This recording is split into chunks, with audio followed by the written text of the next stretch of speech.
Haleluya, salam saudaraku. Berjumpa kembali dalam program Jalan Kehidupan.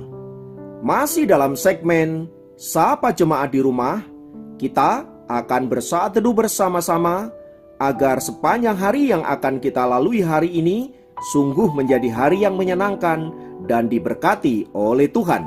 Mari kita berdoa. Bapa, kami rindu lawatan-Mu melawat kami. Dan biarlah firman yang sebentar kami renungkan boleh menjadi rema yang akan menuntun sepanjang hari ini untuk kami mentaati kehendak-Mu. Berfirmanlah, kami siap diberkati. Dalam nama Yesus. Haleluya. Amin. Firman Tuhan kali ini terambil dari Markus 1 ayat 40 sampai 41. Markus 1 ayat 40 sampai 41 berkata, seorang yang sakit kusta datang kepada Yesus dan sambil berlutut di hadapannya, ia memohon bantuannya. Katanya, kalau engkau mau, engkau dapat mentahirkan aku.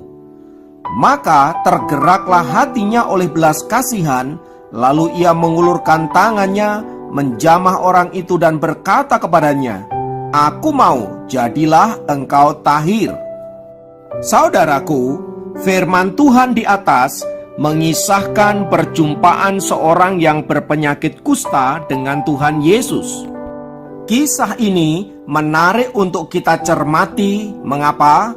Karena kusta adalah penyakit infeksi kronis pada saraf yang merusak saraf, kulit, anggota tubuh, dan mata, serta dapat membawa kepada kematian. Dahulu, orang yang menderita kusta biasanya diasingkan oleh masyarakat.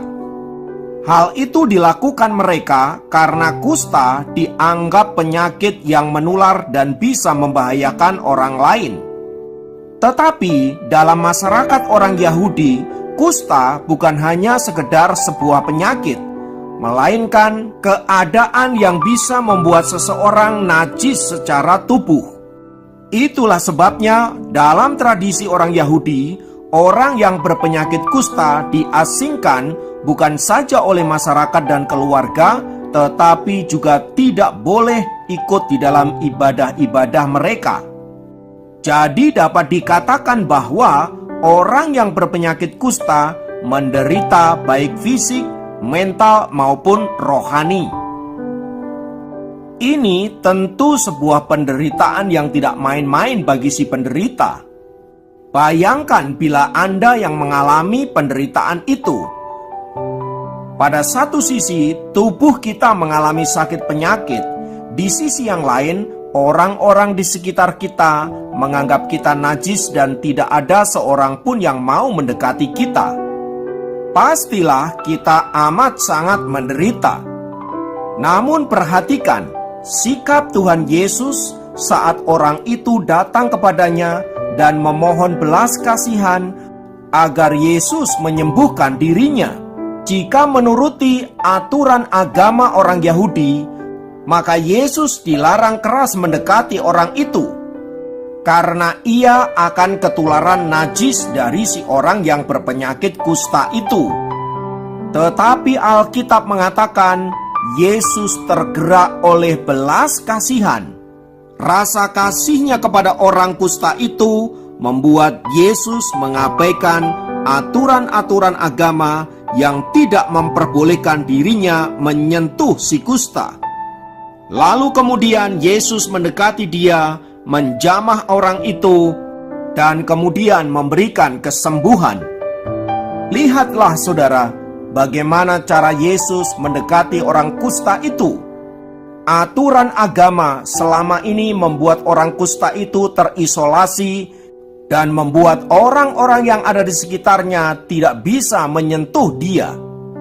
Agama yang seharusnya memberi solusi terhadap masalah-masalah yang dihadapi oleh umat manusia, ini justru membuat mereka tidak bisa berbuat apa-apa.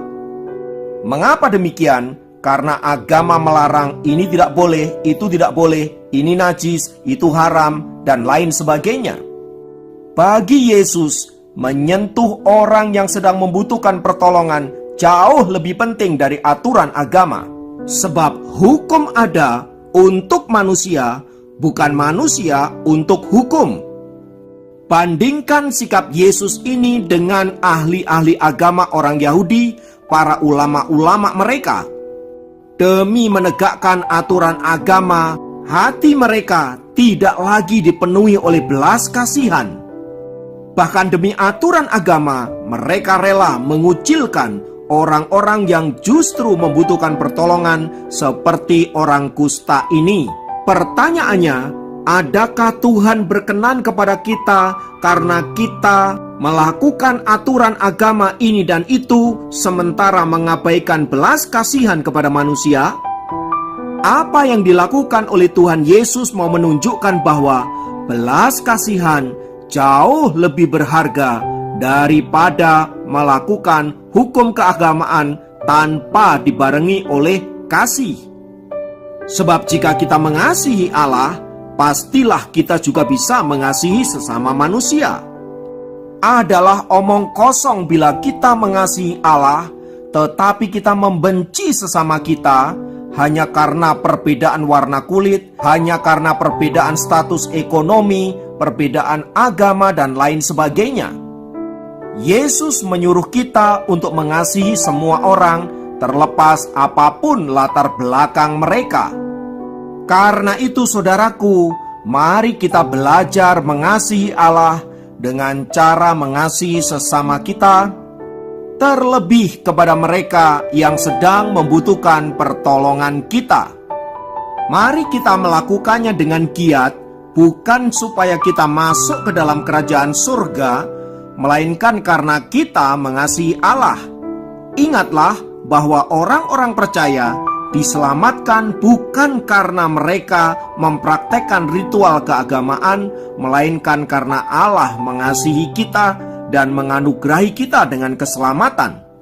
Oleh karena kita telah diselamatkan, maka kita wajib mengucap syukur kepada Allah dengan cara mengasihi Dia dan dalam bentuk mengasihi sesama manusia.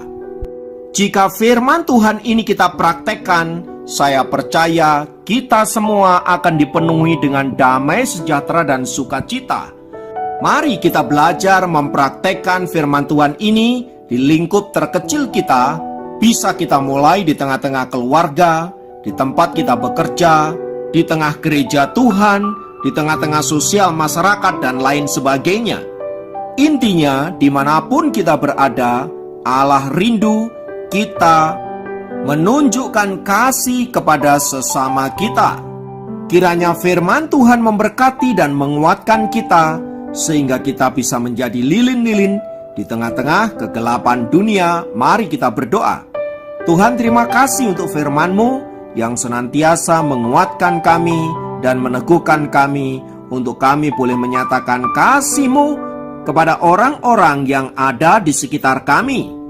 Bantulah kami ya Roh Kudus, agar hati kami senantiasa dipenuhi oleh belas kasihan.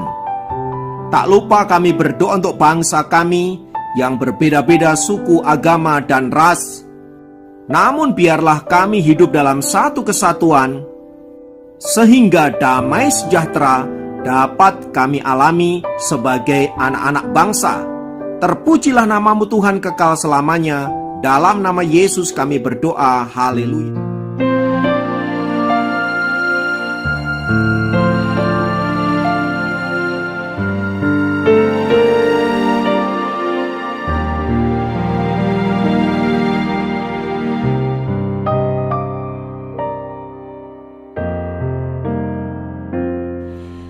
Tuhan, mulialah nama-Mu di bumi ini, nama-Mu diagungkan di bumi. Kemuliaan-Mu di surga mengatasi bintang. Betapa mulia nama-Mu Tuhan. Bila ku pandang ke langit, bulan dan segala bintang, ku heran Kau memperhatikanku.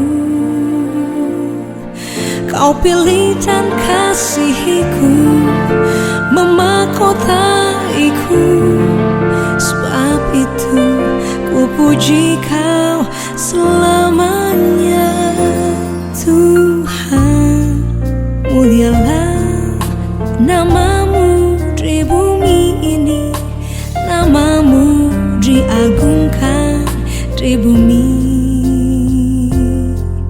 Kemuliaanmu di surga mengatasi bintang.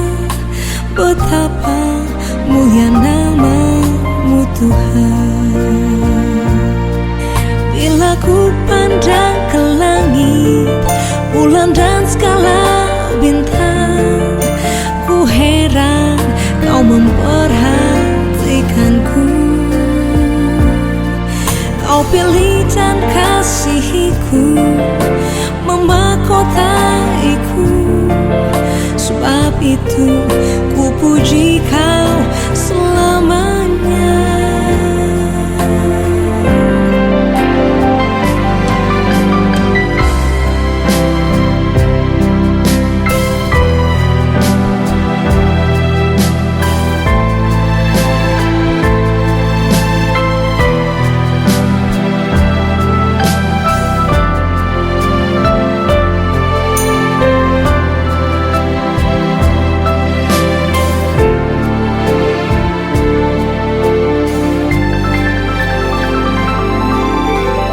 Ku pandang ke langit, bulan dan segala bintang, ku heran kau memperhatikanku.